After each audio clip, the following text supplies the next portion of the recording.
Linda Reeves carried the vanilla buttercream cake into the dim dining room, the 6 lit candles casting a warm glow across her face. Oh, it's so beautiful. At the back of the room, senior observer Pes Vor straightened, his antennae twitching with sudden unease. Ava leaned forward over the cake, her cheeks puffing out as she filled her small lungs with air. She blew, a steady, controlled breath that swept across all 6 flames and snuffed them out cleanly. The room erupted in applause. Someone called out, "She got them all." The child extinguishes open flame with her own respiratory system. This is heresy. His recording crystal slipped from his grasp and shattered on the hardwood floor. Around him, the humans kept celebrating, oblivious to the sacred dread unfolding in the corner. He snatched up his emergency transmission unit, fingers trembling as he began to type. 3 days earlier, in the Melora Xenocultural Research Office, Pesvor stood before a holographic file labeled Incident Number 30, Piñata Ritual. A human child swinging a stick at a paper beast filled with candy. We cannot afford another misinterpretation. He swiped to a new file. Subject, Reeves, Ava. Age, 6. Ritual, Earth Birthday Protocol. Risk assessment, low. The shuttle descended into the quiet Connecticut driveway, late afternoon sun glinting off its alien hull. You must be the researchers. Come on in, everyone's in the living room. Ava's been talking about her birthday for weeks. The living room was awash in pink and purple balloons, a Disney princess banner, and the gentle chaos of children playing. Paper decorations, soft music, no swinging sticks. This is manageable. David Reeves offered them seats near the snack table. The team activated their recording crystals, settling in. We'll bring the cake out in a few minutes. Ava's been practicing her wish all day. The Melora team exchanged relaxed glances, a routine observation. Nothing like the piñata. The party lights dimmed. Linda Reeves appeared in the doorway, the vanilla cake cradled in her hands, 6 candle flames dancing. Open flame, indoors, in a room full of children, and they are smiling. The humans began a rhythmic chant. Pesvor turned to his junior observer, whose recording crystal was already shaking. Do you see this? Flame, and they gather around it like a hearth ritual. Keep recording. Ava Reeves leaned in, her tiara gleaming, and pursed her lips over the 6 flickering points of fire. She is bringing her face directly into the combustion zone. This is not observation. This is not observation. This is imminent harm. She blew. The flames vanished in a single exhalation, thin trails of smoke curling upward. The room exploded in cheers. High fives, laughter, a child's voice squealing. She did it. Pesvor's crystal slipped from his trembling fingers and shattered on the floor, while the humans still clapped, oblivious. Pesvor's hand closed around his emergency unit and began to type. Pesvor's fingers flew across the holographic keys, composing a priority transmission to the cultural office. The message read, Earth ceremonially exposes its young to open combustion and trains them to extinguish flame via direct facial proximity. Do not engage the family. Our mandate is observation and reporting. Let the office decide. The transmission encoded and launched, a crimson thread racing through subspace toward the Melora core worlds. If this is misconstrued, it could be worse than the piñata. The treaty forbids any indoor fire. All around them, the humans laughed and served slices of cake, utterly unaware of the diplomatic bomb ticking in the corner. The 3 Melora observers stood rigid, recording crystals deactivated, their eyes fixed on the emergency unit for a response that did not come. The screen flashed. Transmission received. Now there was nothing to do but wait. The party began to wind down. Ava opened presents, still wearing her tiara, cake frosting on her cheek. But in the corner, Pesvor and his team had already set in motion a chain of events that would soon bring the Melora Review Board to Earth. In the grand chamber of the Melora Cultural Office, the emergency transmission flared to life on the main holoscreen. A child extinguishing open flame with its breath. This is unprecedented. The domestic fire treaty bans any indoor flame. The observers were right to report it. But a 6-year-old human, the piñata incident already misjudged their rituals. Within minutes, xenologist Virek was appointed to head the emergency review board. They activated the treaty archives, the ancient text of the 700-year-old fire prohibition glowing in the air. The treaty is absolute. There are no exceptions for birthdays or human rituals. Then we will determine if this ritual warrants one. Prepare the shuttle. The review board boarded the shuttle, Aldock and 2 other traditionalists, stern as stone. The engines ignited, and the craft rose through the atmosphere, setting course for Earth. 3 hours later, the shuttle descended onto the Reeves driveway again, its landing lights casting long shadows in the dusk. Ava sat cross-legged on the lawn, frosting still smeared on her cheek, utterly absorbed in her new doll and completely unharmed. The subject appears undamaged, yet the report was clear. Can I help you? Is something wrong? We are the Melora Review Board. We have received an emergency report concerning your daughter. The report states that she extinguished open flames with her own respiratory system in direct violation of our domestic fire treaty. What? That's insane. It's just a birthday cake. The treaty is absolute. You have brought fire into a dwelling with a juvenile present. The law makes no exception for cake. Hang on. You are talking about the candles? It's a tradition. It's perfectly safe. She's done it before. All kids do. You will provide a full explanation of this ritual. If it cannot be justified under Melora law, we will be forced to file formal intervention. It's just a birthday thing. You put candles on a cake. The child makes a wish, then blows them out. It's fun, not dangerous. Our treaty forbids any open flame in a dwelling. The size of the fire is irrelevant. The 700-year-old convention was ratified after the Great Hearth catastrophe. Nothing overrides it. They're just 6 tiny candles. They burn for maybe 20 seconds. No one gets hurt. Our observer recorded a juvenile face centimeters from open combustion.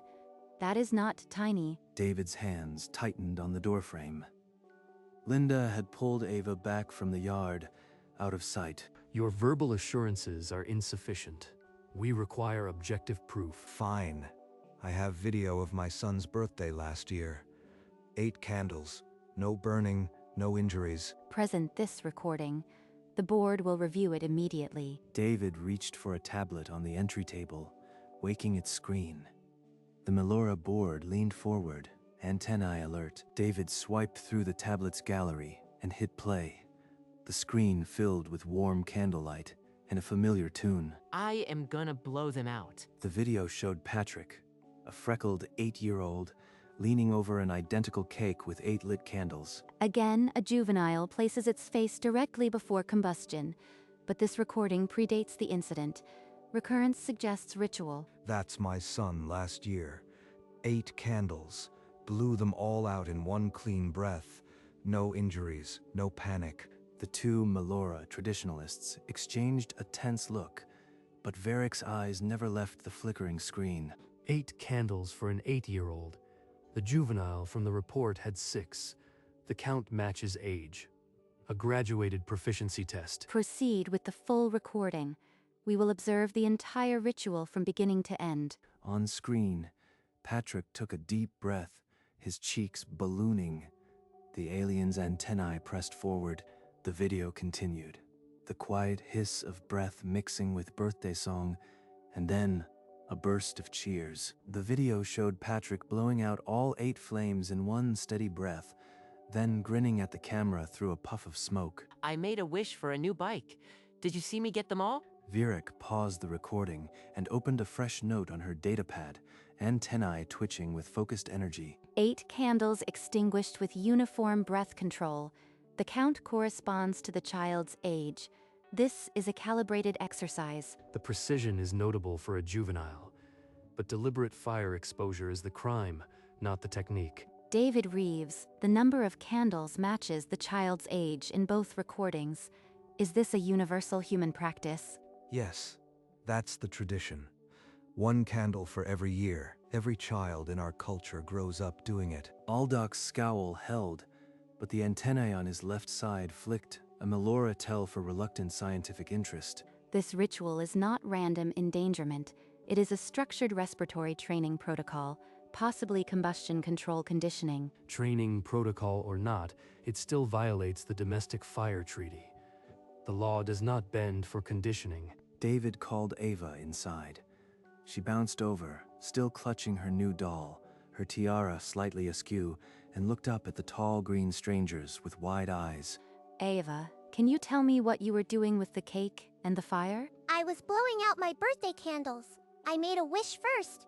That's the rule. Subject describes a wish as a prerequisite to extinguishing the flame, possibly a ritual petition. What is a wish, Ava? What does it mean to make one? You think of something you really, really want, and then you blow the candles. And if you do it right, it might come true. I wished for a unicorn. Subject claims petitioning fire spirits for a mythical beast. This is ritualistic. As I feared, the flame is the conduit. They teach their young to pray to combustion. One of the observers had been recording the entire exchange. The phrase, "wished for a unicorn," would be logged as evidence of spiritual invocation. If the wish must pass through the flame to be realized, then the child's breath is a medium.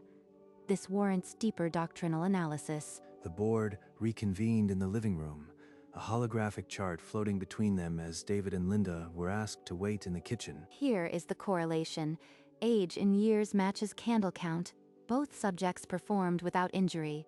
I am formally classifying this as ritualized juvenile respiratory training with implied combustion control competency. Classification is irrelevant.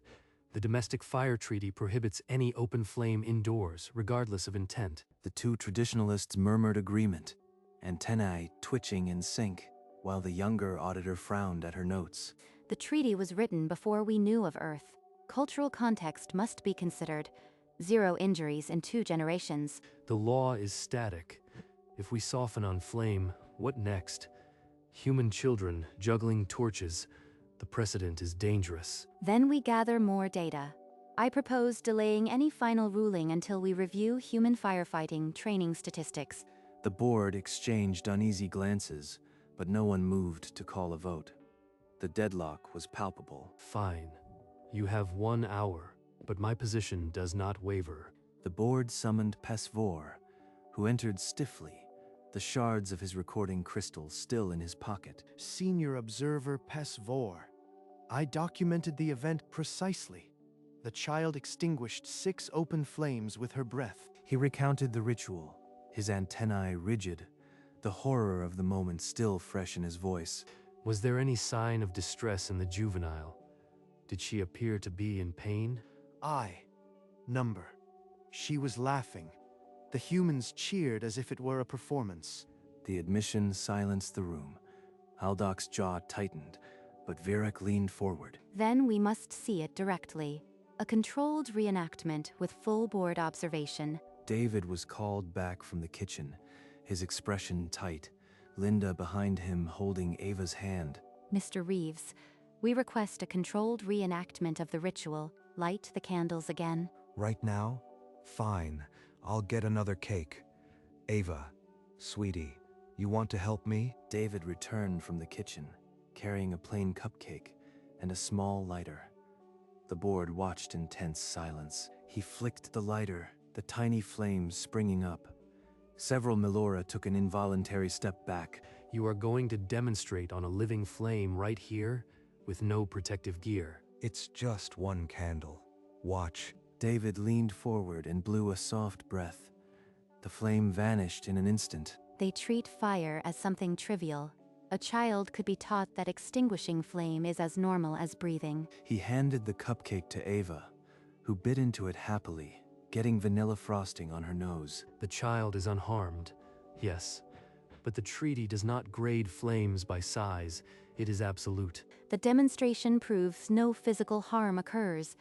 Now we must prove cultural safety on a historical scale. Mr. Reeves, do you have any historical texts that explain the origin of this birthday candle practice?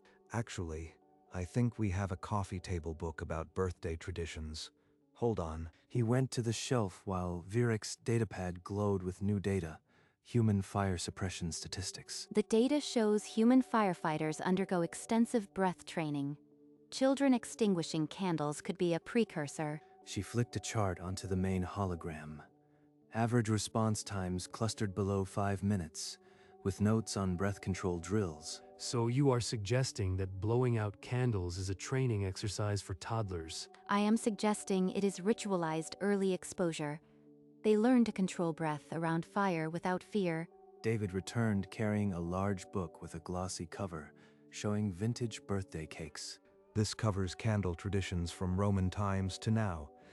There's even a chapter on safety myths. Excellent. This is precisely the cultural record we need. The board huddled around as she turned to a chapter titled The Modern Birthday Candle, a Safe Tradition.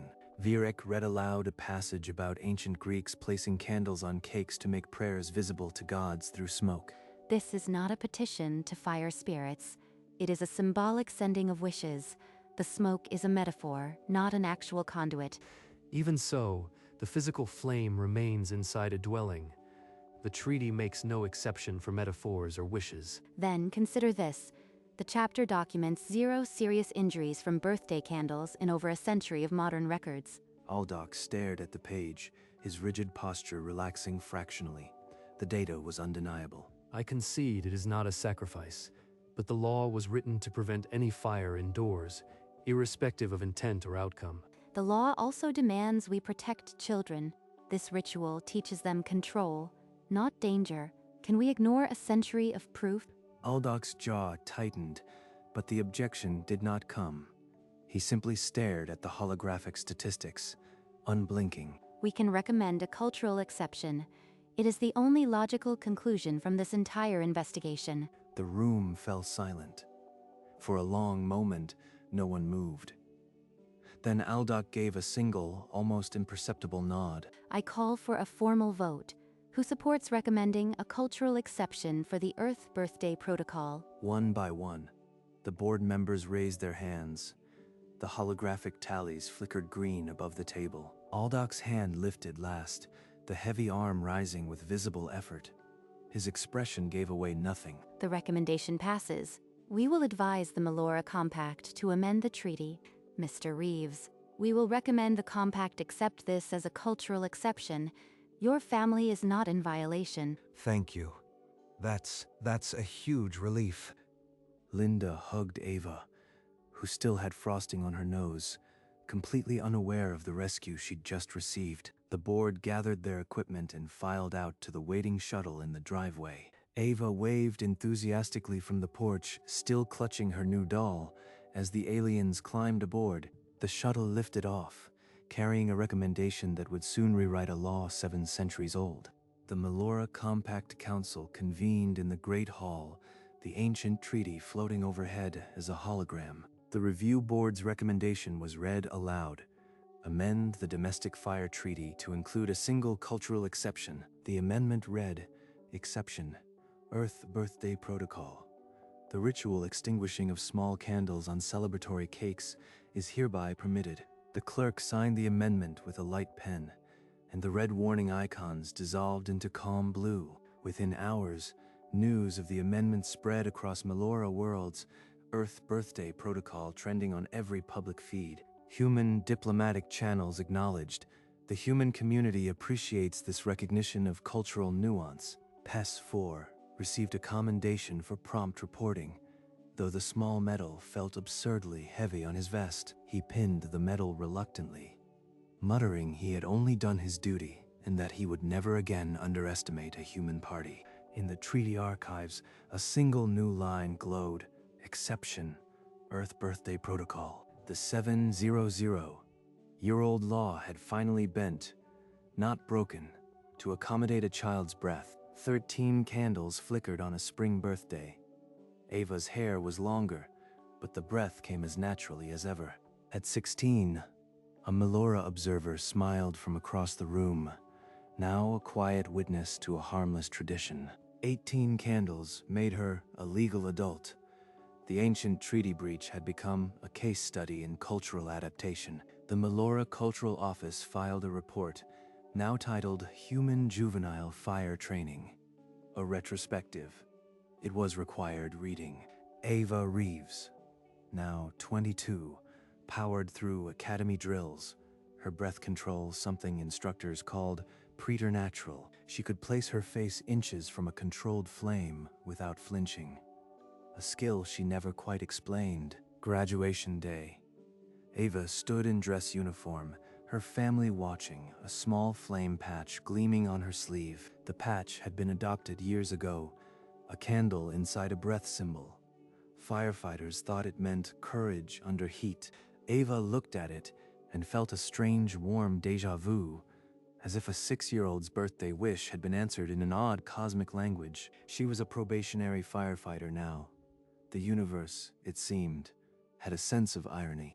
The call came at 2 a.m., apartment fire, possible child trapped on the 3rd floor. Ava climbed the fire escape and emerged from the smoke, with a small girl in her arms, coughing. A small flame still danced on the hem of the child's pajamas. Ava didn't call for water. She leaned in close and blew a precise, steady stream of air. The flame snuffed out instantly. You are a natural, Reeves. Quick thinking with that breath, so your secret talent is blowing things out instead of up. Ava smiled but didn't answer. For a split second, she saw another flame, 6 candles on a vanilla cake. She heard an echo of cheers, felt the ghost of a tiara, and saw a green alien dropping a crystal in horror. Then the moment passed. She adjusted her helmet and headed back toward the truck. None of her crew ever knew that her legendary candle breath had started with a 6-year-old and a cake. Later that week, in the firehouse kitchen, Marcus poured 2 cups of coffee and slid one across the table to Ava. The guys had a pool going. They figured you'd either set fires or put them out. Nobody bet on both. Guess I am a disappointment then. If only they knew about the aliens who thought I was doing a ritual sacrifice at 6. She had read the declassified file in college, the emergency report, the treaty amendment, and a footnote about a terrified observer named PES-4. She had laughed until she cried, then never mentioned it to a single soul. Now, with the coffee warm in her hands, she felt the same quiet amusement, a secret 3 feet in front of her crew's faces. Seriously, though, I am glad you are on our side. Whatever you did to get here, keep doing it. Just lucky, I guess. She raised her mug. Somewhere in the Melora Compact, an old xenologist still smiled every time a human child blew out birthday candles. Ava walked past the firehouse wall of vintage patches, each one a badge of service and survival. She stopped at one in particular, a golden candle flame wrapped by swirling breath lines, stitched years ago as an inside joke. The firefighters had long forgotten its origin. They thought it meant courage under heat. Ava reached up and tapped it gently, her fingertip brushing the golden threads. They called it coincidence, but somewhere in the Melora Compact, an old xenologist still smiled every time a human child blew out birthday candles. A single birthday candle flickered in memory, and a gentle breath made it vanish. The 6-year-old still lived inside the firefighter, and the alien who once saw heresy now saw a bridge. The Earth Birthday Protocol had become the galaxy's most beloved law, born from a child's wish and an alien's fear. And in that moment, across the stars, a green hand turned a page in a cultural textbook, and a faint chuckle echoed. And on a Melora colony world, a news anchor announced the latest cultural trend with a bemused tilt of antennae. The segment was called Blowing Day, a rite of courage where young Melora extinguished small flames with a single breath. A montage showed alien children puffing their cheeks, parents patting backs, and a tiny flame vanishing in a puff of smoke. On a quiet Connecticut porch, David and Linda Reeves watched the same broadcast on a tablet, their hair now silver. All that fuss over a birthday candle, and now they're doing it. And our daughter became a firefighter because of it.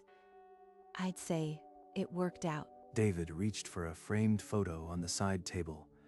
It was Ava at 6, princess tiara, frosting on her cheek, a vanilla cake before her. The sun dipped below the rooftops, painting the sky in hues of peach and gold. Across the galaxy, on a dozen worlds, children were learning to meet a flame with steady breath and a 700-year-old treaty had been rewritten by a child's birthday wish. The Reeves closed their eyes, and somewhere in the Melora Compact, a file was marked, Case Closed, Cultural Enrichment.